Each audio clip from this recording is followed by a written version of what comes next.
জনাওক।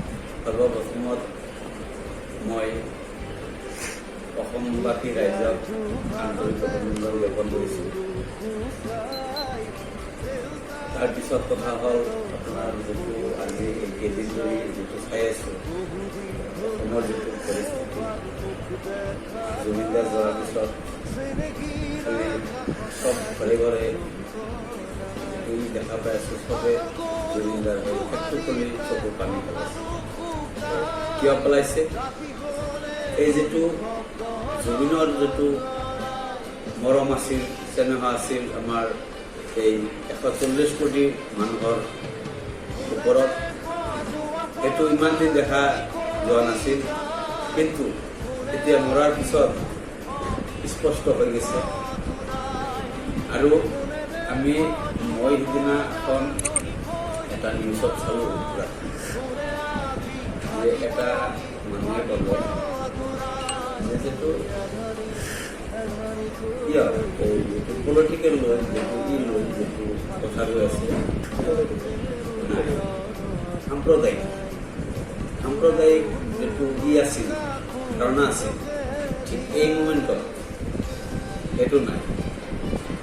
তাৰ কাৰণে নাইকিয়া হ'ল জুবিন দা এনেকুৱা মৰম দিছে চব জনজাতিক। সেই মৰম ডক্টৰ ভূপেন হাজৰিকা যে দিছিল ইমানখিনি আমি পোৱা নাছিলোঁ।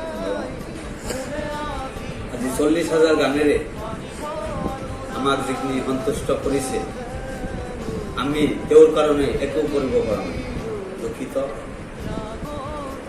এতিয়া আমি যিমান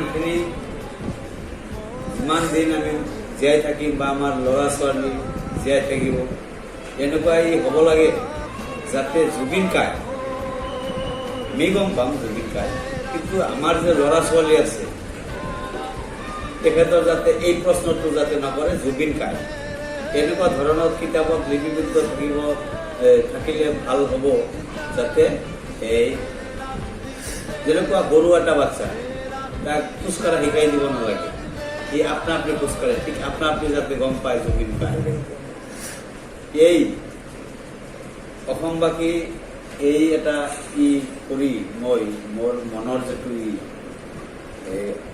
আৱেগ, সেইটো অসমবাসী ৰাইজৰ ওচৰত দি মই মোৰ এই ক্ষুদ্ৰ লাইভ ভিডিঅ' আকৌ এবাৰ